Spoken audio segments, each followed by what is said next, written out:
You want to do my intro? I don't know what your intro is. You do your intro. It's your intro. You mean you don't watch my videos? No, I hear you do it enough. I should know what your intro is. Yeah. Did you say welcome back, everybody? You say hello everyone. My name is Pixlriffs and welcome back to Decidedly Vanilla. Oh, that's what it is. Okay. Yeah. Can I do a practice before it's like the official? Yeah, sure. I can edit this however I want. Okay. I'm all like. That's my internal monologue right now. It's just. Like a confused ghost.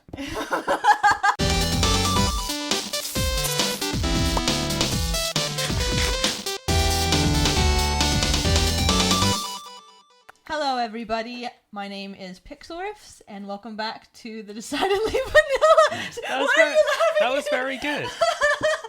That was very I'm good. looking over at you, and you're like laughing. I'm trying to be serious. I can do it again if you want. No, it's fine. It doesn't. I like it when the video has this kind of natural flow. Like it doesn't feel like we've rehearsed everything too much. But then you're saying I like it when the video has a natural flow and it sounds self-conscious. So, don't mind being self-conscious. I get self-conscious all the time on this channel, especially in my single-player series. Okay. But yeah, hi everyone. As you may have gathered, Mrs. Riffs is here with me today. Hi. And we're going to do some Q&A because... I was really hyped. Hi. Hi. A few people left some questions on the last couple of Decidedly Vanilla videos, which was very nice of them. And yeah, somebody requested a little while ago that I do a Q&A video. So this is it. And Mrs. Riffs is going to be asking me the questions because I'm going to be concentrating on not drowning, mainly. This is going to be the Drowned Abbey, which is the kind of waterlogged church that I plan on building here eventually. But Oh, is that what you're doing? Yeah, That's cool. I have to spend a lot of time clearing out the area for this because there's all this underwater architecture already here. All these rock formations and stuff that I basically just need to clear out. So that's what I'm doing. And this is really tedious, monotonous work. And I'm inside a squid all of a sudden. Get out of here. And yeah, I would do this on a live stream or something like that, but I tend to live stream more from my Patreon server. Didn't pick up the oxygen that time. There we go. And I thought it would be fun just to do the Q&A video like this. And last time, all I did was harvest some vines and then walk out over here and say, this is where I'm going to start digging. And people seem to really like the video because I was talking a lot. So let's do some questions. I've sort of separated them out in the... Oh, Cookie's here. Hello. Give him a wave. I've separated these out in the document that Kay has in front of her into personal questions, questions from my server mates, and questions related to Minecraft and YouTube. And feel free to continue asking questions in the comments and I'll try to answer them in text form, but this is going to be a fun little Q&A so you guys can get to... Or in a Q&A part 2 or something. Or maybe a Q&A part 2 if we do another one of those further down the road, yes. But don't necessarily expect one of those unless there are absolutely tons of questions in the comments of this video. So, yeah, it's possible. We'll see how this goes. Yeah, for sure. The first question is from Lucas E. Hello, Lucas E. What is your real name? People ask you this a lot on the stream. People do ask me this a lot on the stream, and I don't normally reveal it on the stream because I feel like it's kind of a cheap way of them finding out. Not that I want people to like put tons of effort into like internet detective status finding out what my real name is, but sorry, I'm just going to count this. 1, 2, 3, 4, 5, 6, 7, 8, 9, 10, 11. Okay, 11 from here, and I guess probably one extra, so we'll go 12. I just need to know how far to dig into this. I've already got 3, 2, 3.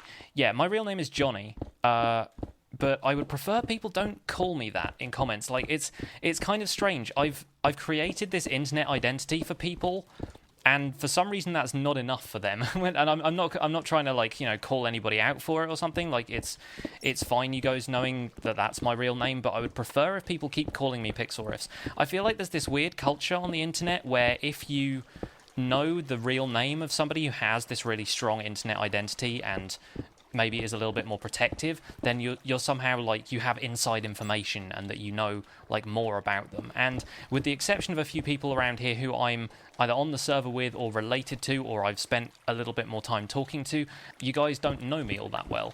So it feels kind of weird you calling me Johnny in comments. So I don't want to be weird about it, but I would prefer if people didn't. It's a weird kind of thing. 1, 2, 3, 4, 5, 6, 7, 8, 9, 10, 11, and we need one more back here, just kind of giving myself a benchmark to work with. So do you want to say what Johnny is short for? Because there's options there. Yeah, Or do you not care? it's short for Jonathan. Yeah. But I've been known as Johnny since I was probably about 11, and even my parents call me that now. So I'm only Jonathan on like official forms or when I'm applying for jobs and stuff. You know. I don't think I've ever called you Jonathan. No, I don't think you I've have. called you John a couple times. But then I say that feels really strange. I'm like, why It does- did I just call you that? It does feel strange. It feels strange being called that. Pix is kind of a cute name. Yeah, I think it's cool. People in the DV server chat call me Pixie sometimes. Pixie? Yeah, which always makes me laugh. That's cute. I know I don't call him Pix. I've had people ask that on the stream. Yeah, Ask me if I people- call you Pix, which would be really strange. It would be very strange, especially considering, as we've already established, you don't watch my videos. Well, I watch them sometimes. I don't necessarily watch. I see you record them so much that I don't feel like I need to watch them necessarily. Yeah, you're kind of exposed to it without necessarily having to watch the videos in the first place. Yeah. Woody G asks, do you have any brothers or sisters? I have one sister. She's married to Kane83, so he is my brother-in-law. She's an older sister as well. Yeah, she's an older sister. She's 2.5 years older than me. Davin B asks, how long have you and Kane83 been friends? Since he started dating my sister, or I suppose a little bit after that, because I didn't really meet him properly until a little bit later. But I think we've really kind of become closer over the last, what is this, nearly a year now that I've been playing Minecraft. I think it is actually a full year. I'm not sure quite when my YouTube anniversary was, but I started making my single player series in, I think it was November. So yeah. Yeah, November of Wow. 2014, I guess it must have been. It's really weird thinking of what the date of the last year was. But yeah, like we've definitely gotten a little bit closer since Minecraft has been involved, because he's obviously sponsored my Minecraft activities from the beginning, getting me hooked up with the PC and so forth. And yeah, we kind of bond over it, I guess. Mr. Besnard M. Besnardum. That's how I pronounce it. Besnardum. Yeah, Mr. Besnard M. Asks, what's your music creation process? And it's two-part. And or favorite genre / song / band. We'll do and. Yeah, I was going to say and or. My music creation process, when I started doing the chiptune music, I created like a set of sounds that I wanted to use. I have synthesized instruments in the recording software I use to record my videos, and I set up a bunch of those to sound a lot like the sounds that you'd hear in something like a soundtrack to the old Sonic the Hedgehog games on the Sega Mega Drive, or Genesis, as it was in the States. And I start with that sound set pretty much all the time whenever I'm making my own music.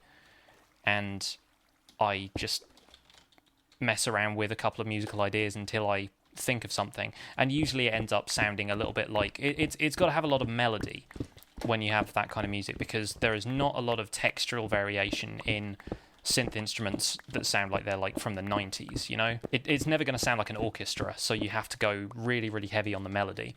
And so I'll come up with a melody, a couple of little riffs, kind of like the way you would come up with guitar riffs for like a rock song almost, and then play around with some stuff, maybe work out some harmonies and add a beat to it, and then copy and paste that a few times so it sounds like a chorus, because it repeats enough that it gets stuck in your head, and then just come up with a melody that works for a verse sounding thing. And then I'll just play around with the structure until I have something a little bit more concrete. In terms of genre, I think like alternative, indie, pop, rock kind of stuff is usually what floats my boat. I have listened to a decent amount of metal from the late 90s and early 2000s, but I wouldn't say it's necessarily my favourite genre. I listened to a lot of relatively mainstream rock music until I was in my late teens. And recently I've been getting into the kind of alternative music that stations like BBC Six Music play, where the instrumentation is all a little bit different. It's kind of got a pop song sensibility, but is done just in a way that gives it a nice twist. Recently I've been listening to, when I've not been listening to podcasts and stuff, I've been listening to a lot of a band called Farao. That's Farao. I'll probably link to them in the video description if I remember, but they have a SoundCloud page, and their music is kind of weird and ethereal and kind of offbeat sounding, and it's quite hypnotic in a way, so it's quite nice to zone out to and do menial tasks like this when I'm not recording a video.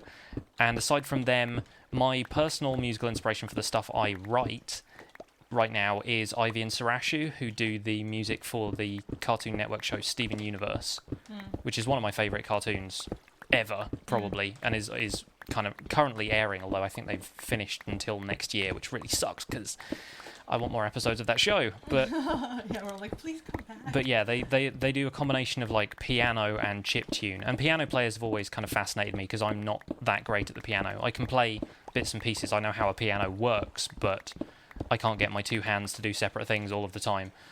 And so, yeah, the combination of piano and chip stuff is really, really interesting to me. I like to think that I've helped broaden your musical taste a little bit. Oh, yeah, a lot. Because there are we had a lot of commonality in terms of like genres and bands that we enjoyed, but there was also, it was definitely a Venn diagram. It wasn't like a perfect overlapping circle.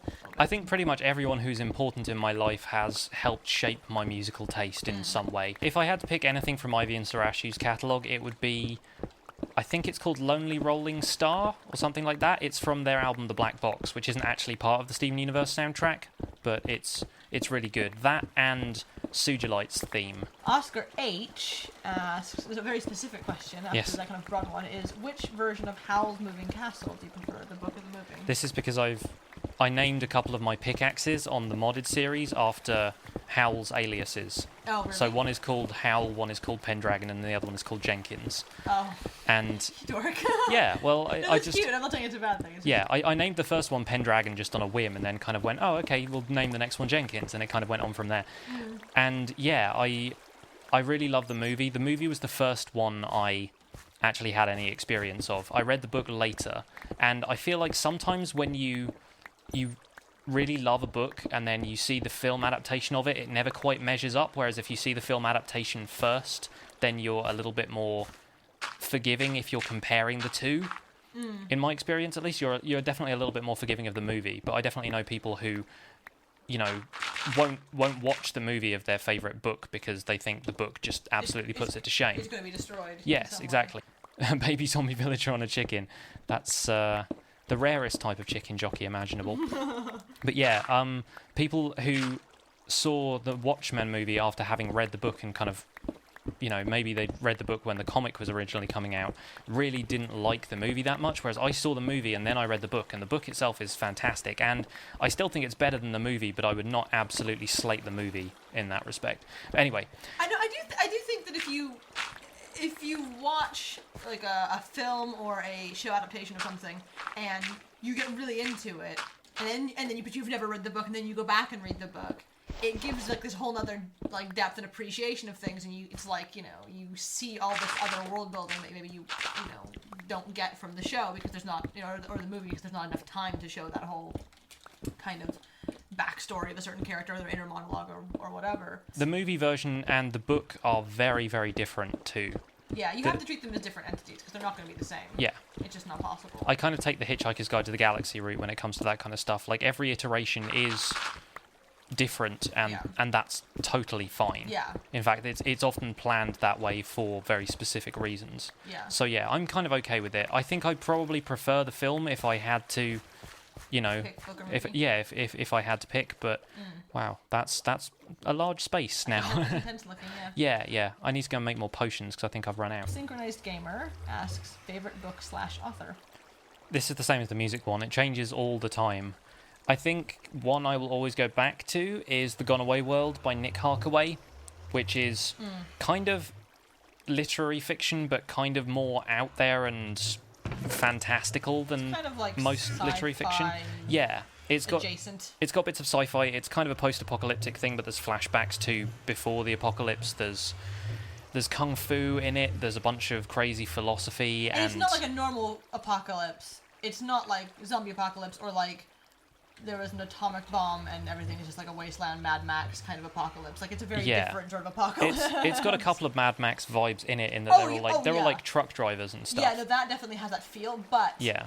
it's definitely approached in a way that I've never seen in fiction before. Yeah. It's like, when you read it to me, I was just like, what is happening? Yes. This is blowing my mind a Yeah, little. and I do have great memories of that, and I think that's probably why I still consistently pick it as one of my favourite books, is because it's one that I read to you in its entirety. Yeah. Which is something I think couples should really do. I think I've mentioned this a couple of times before, and to specific people, if not on video, but I really think if you're in a relationship, if you're, you know, just hanging out and looking for something to do, especially if you have a long distance relationship and you talk over Skype a lot, there are a lot of times when you just kind of want to, when you want to hang out and not really do a great deal, you just want to spend time in each other's company, one of you just start reading out loud Yeah. to the other person. It's nice and relaxing, kind of bonding. Yeah. You can do other things. You don't have to pay like tons of attention necessarily if you just kind of want to share space with each other. I don't know. It's relaxing. Yeah, and to the other person, it's basically like listening to a podcast, except one of their favourite people is doing the podcast.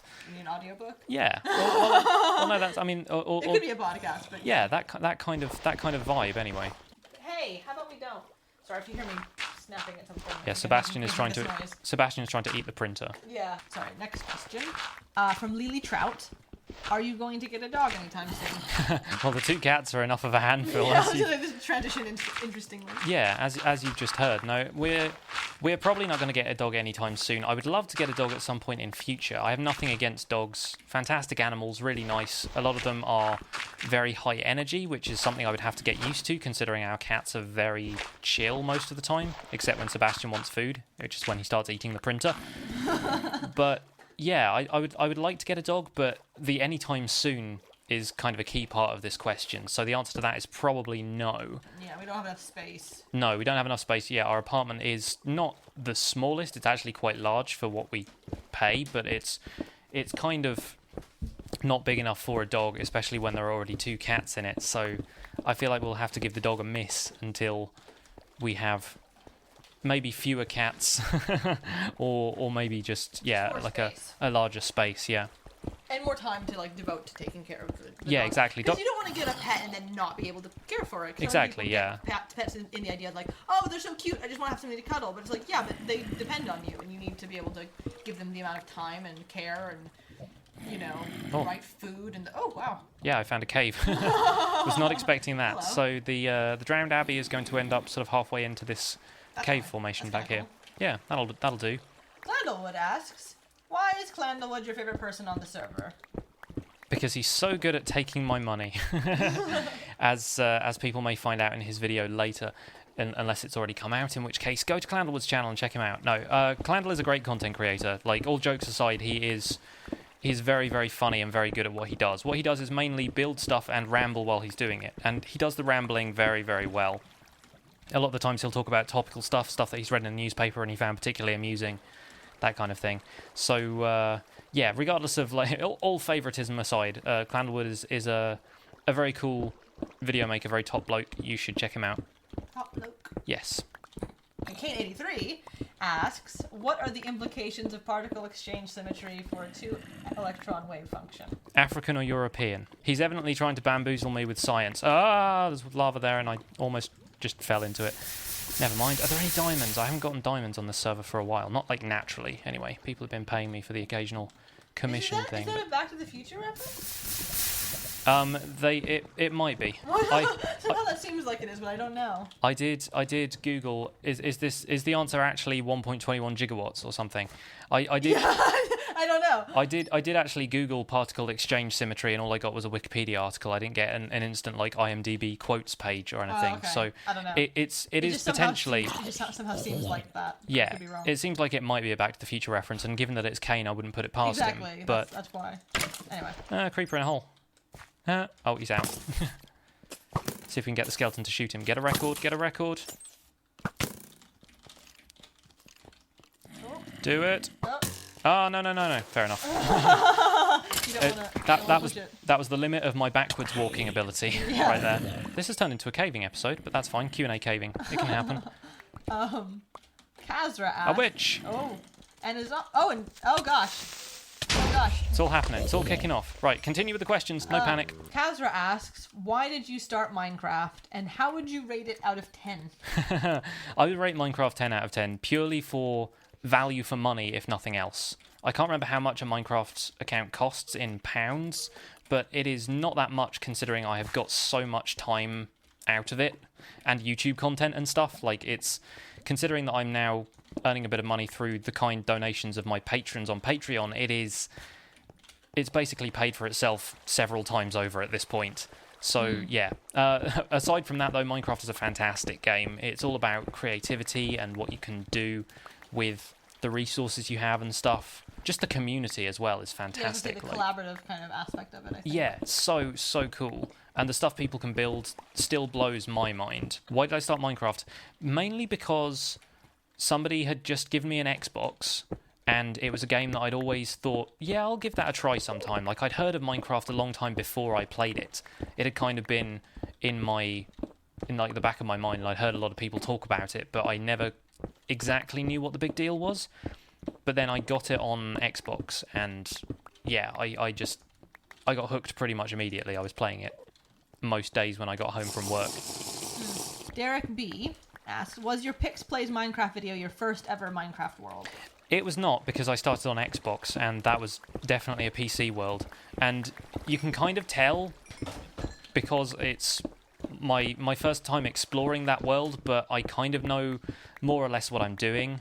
If you go back and watch that video, I know what the kind of the tech tree is. I know that I need to get a wooden pickaxe and find some stone and that kind of thing. And that's, I guess, stuff you could pick up from watching videos. And that's certainly how I learned to play Minecraft at first on the Xbox. But that's, yeah, Xbox is where I started, and I didn't record any videos from that because I don't have a video capture card that will enable me to record Xbox gameplay. So, yeah, it wasn't my first world. It was one of my first worlds on the PC. I'd created one test world just to make sure everything ran okay and that I could record things.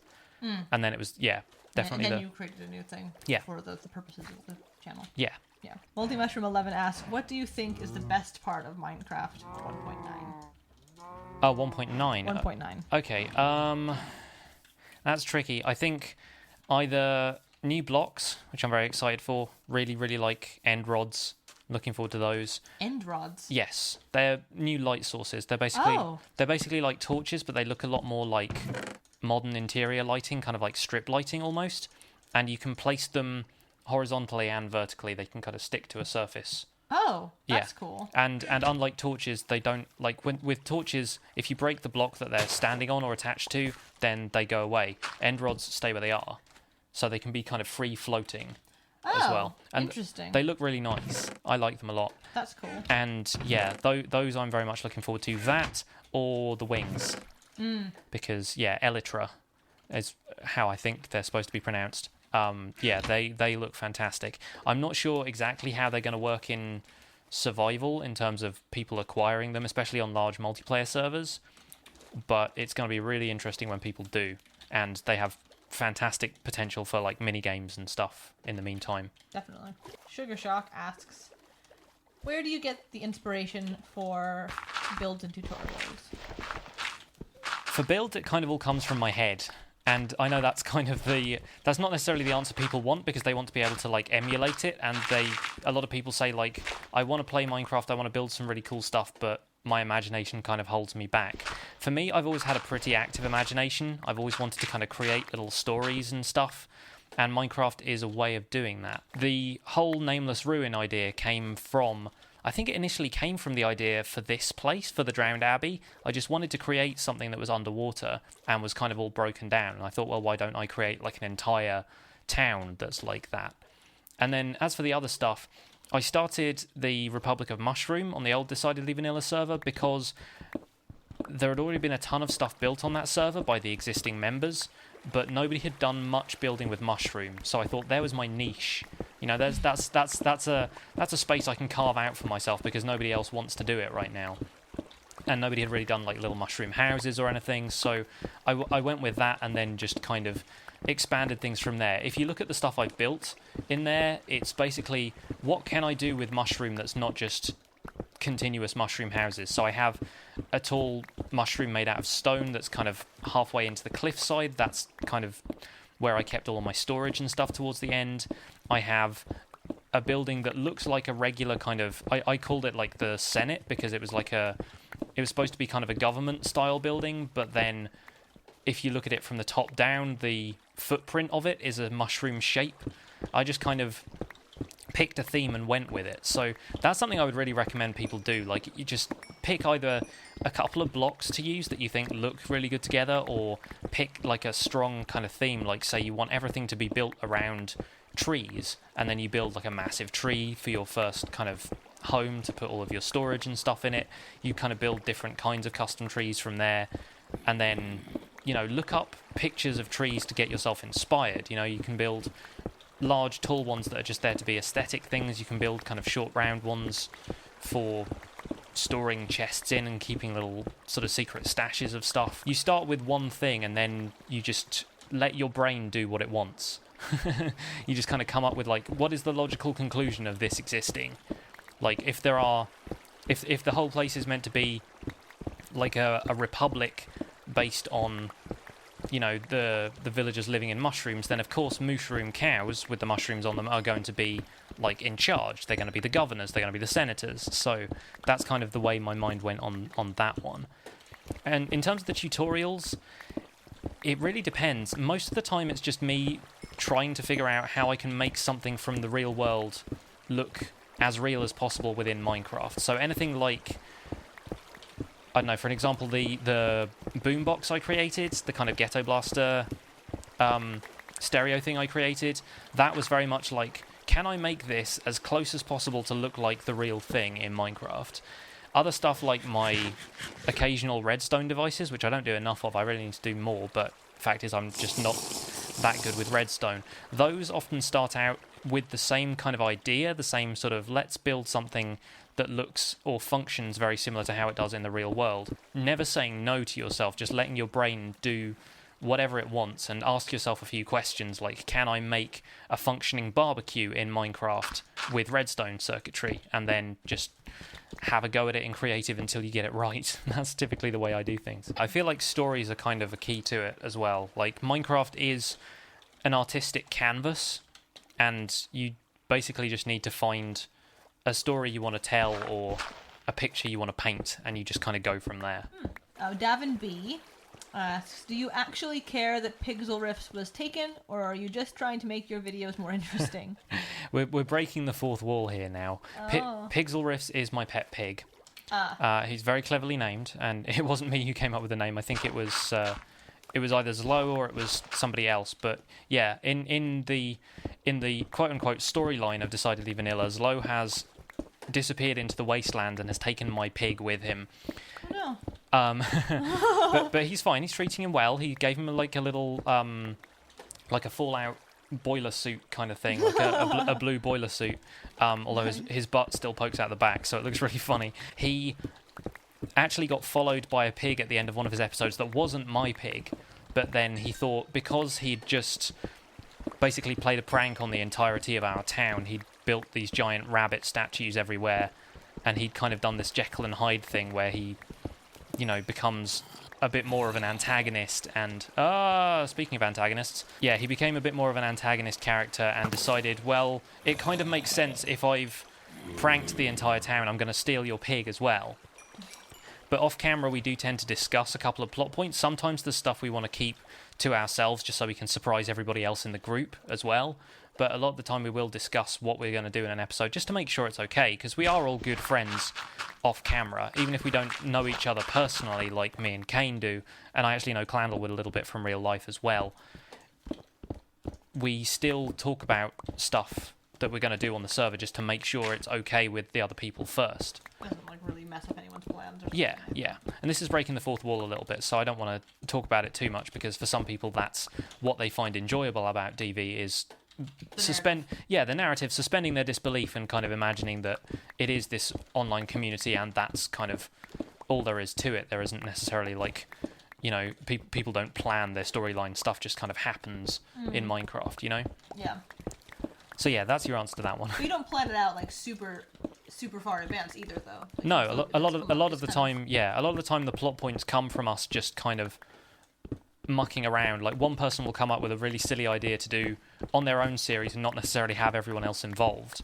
Like Captain Hops on the last Decidedly Vanilla server was a good example of that. That was B-Round basically wanting an excuse to move out of his old base and remove any likelihood that he would ever go back there. So he set up a command block that basically put him in adventure mode every time he got near his base, which means you can't break any blocks even if you've got the right tools for it. You can only pick up items that are in item frames or in chests or something like that. And he basically locked himself out of his old base.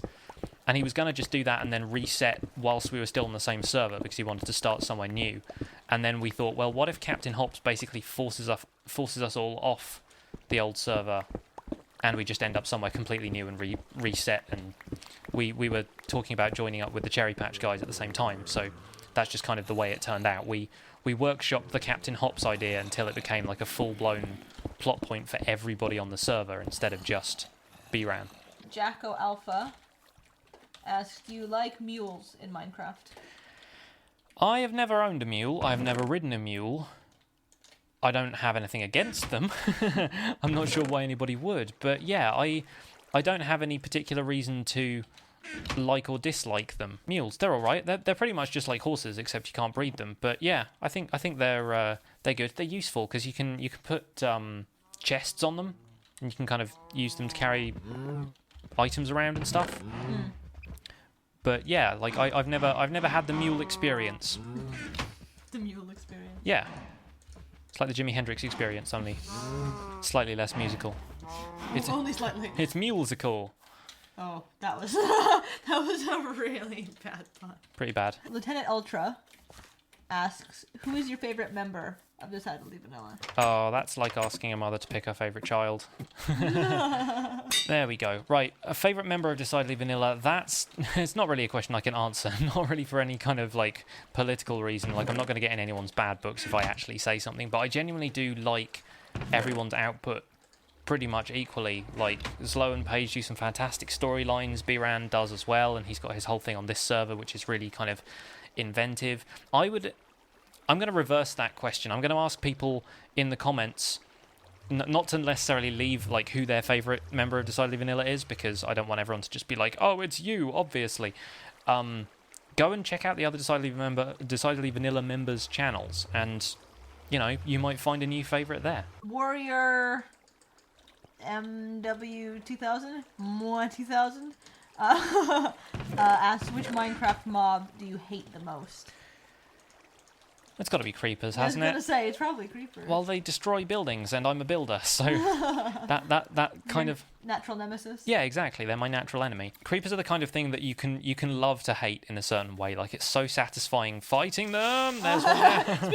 Yeah. He's like, hello, I heard you love me. That's creepy. I love your death. They're one of the only mobs that is kind of original as well, which is what I think I like about them the most. I'm just going to stash all this cobblestone they're kind of down these weird, like, cactus pillar looking The cactus pillars, yes. They look weird. You're like, what are they supposed to be? Yeah. I mean, like... The model for a creeper originally came from Notch trying to model a pig and getting the dimensions wrong.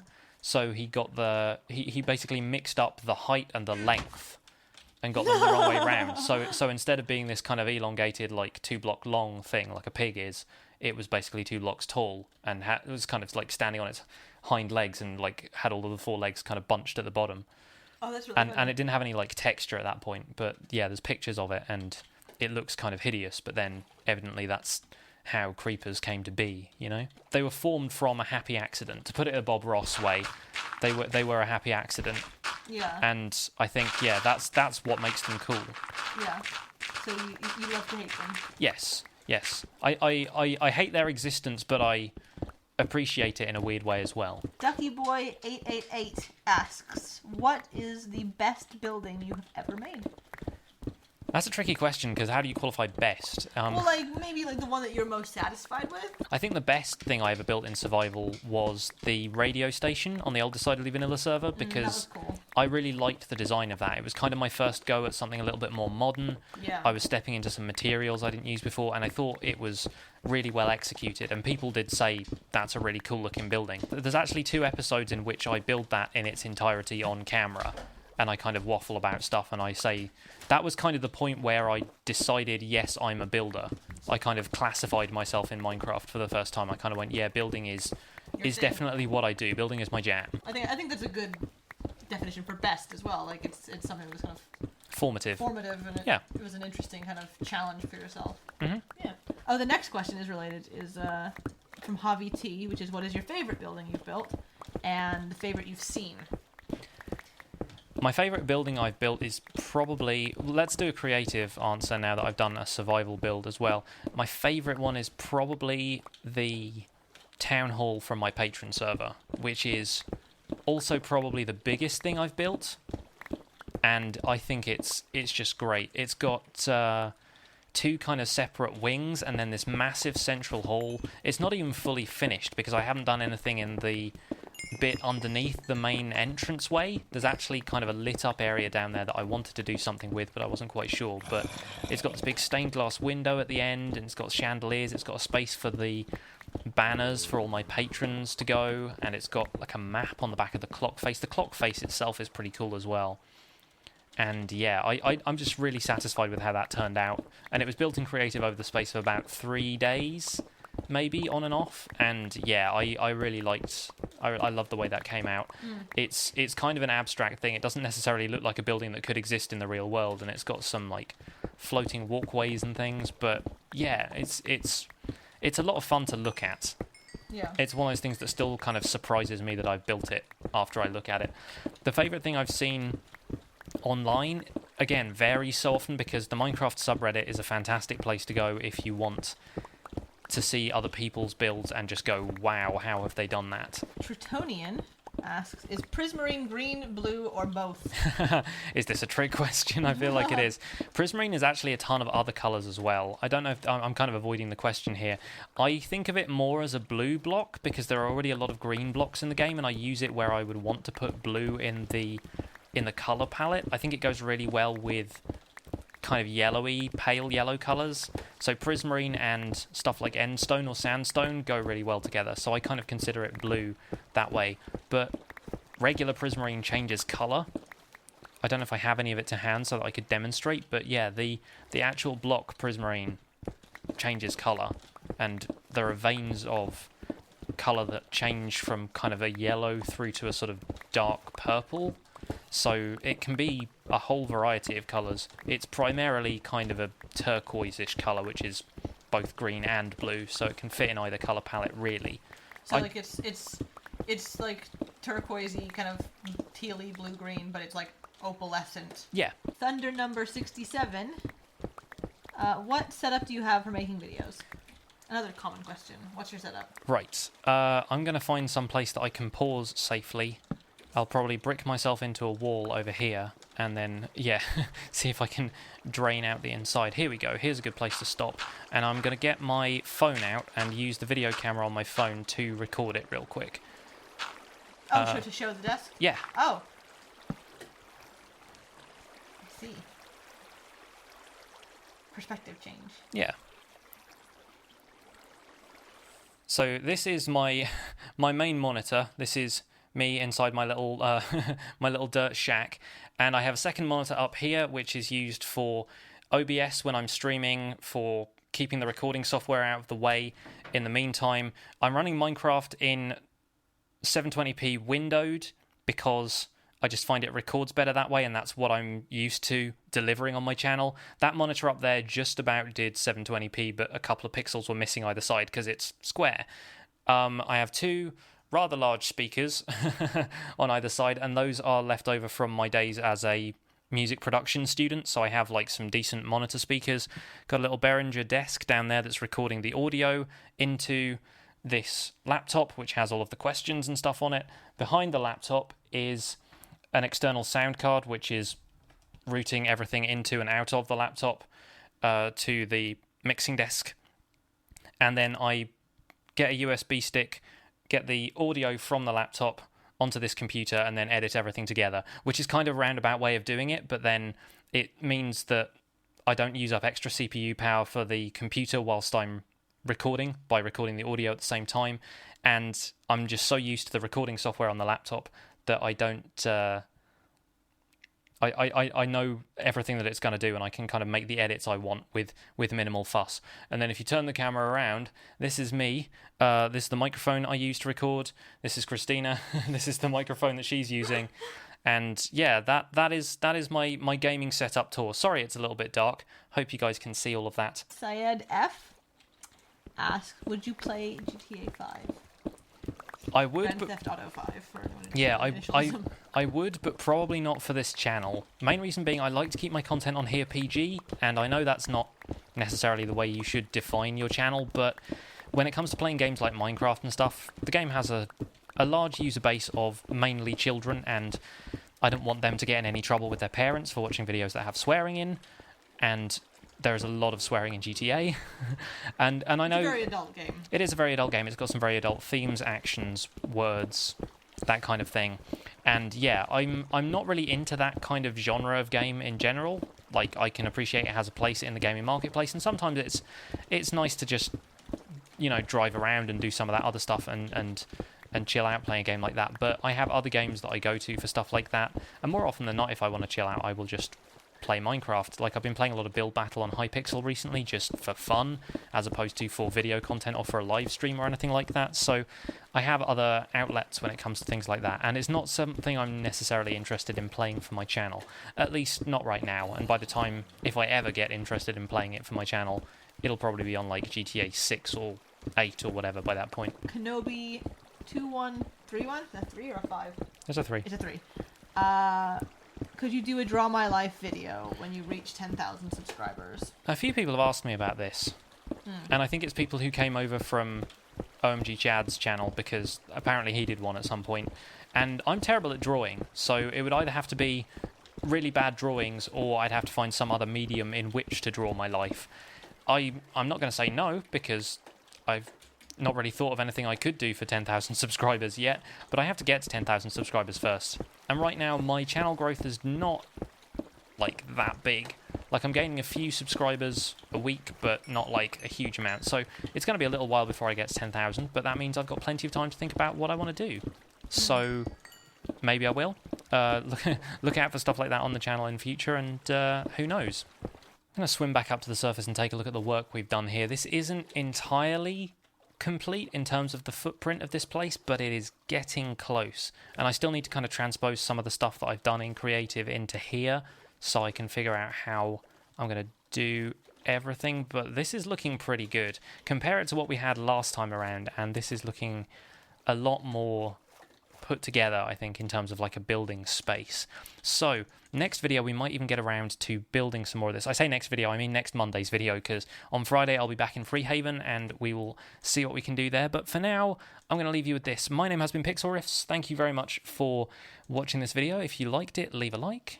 Subscribe to my channel if you want to see more. And today's video comes to you thanks to the very, very kind Patreon donation of Maxi. So thank you very much, Maxi, for supporting my channel. Really appreciate it. If you want to check out the awesome rewards available at patreon.com/pixelriffs, head over there and check them out. We'll see you guys soon. Bye for now. Bye.